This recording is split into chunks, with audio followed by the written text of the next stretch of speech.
Anong tsara doon kung ano sabi ko barangay? Klima ko na yun. Okay.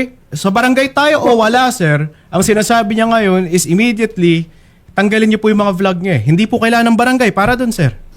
Ang vlog ko, sir, wala paninira. Content ko yun. Hindi po Video. tungkol sa paninira to, sir. Ito lang ay ang simpleng pagpapakita ng kanyang itsura sa vlog Yes, niya. tama po.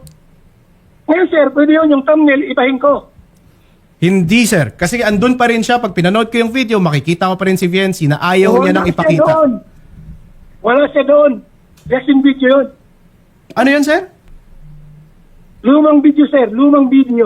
Yes, sir. Kahit luma. Hindi ko sinasabi kahit sa future, ha. Ang sinasabi ko, lahat ng video na naandun siya, sinasabi niyang hindi niya na pinapayagang gamitin ng inyong channel. Attorney. Yes, sir. Attorney. Pinakababis yan. Parang nag-uusap. Parang kay Taysa. Kaya nga po ako pumunta dito, Kuya Bal, para po matigil. Sir, ito lang yun, ha.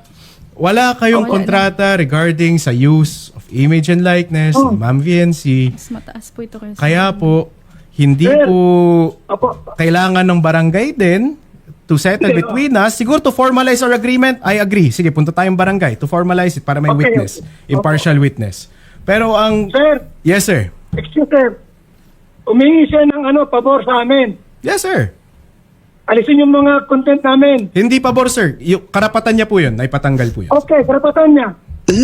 Kami meron din karapatan, sir, na pagiging pabor. Tama? Depende sa karapatan niyo, sir. What's Okay, that? barangay nga po. Barangay ganun, sir. Barangay Taysan. Okay, sir. Sige. Walang problema sa akin. Pero I don't see how that will change yung right niya ipatanggal yan ngayon, sir. Right now, ha? Sinasabi niya, formally, sinasabi niya ngayon na hindi niya na pinapayagan ng paggamit ng kanyang mukha dyan sa vlog na Maraming to. salamat po, sir. Opo. Wala pang barangay, Thank sir. you, thank Tatanggalin niyo na.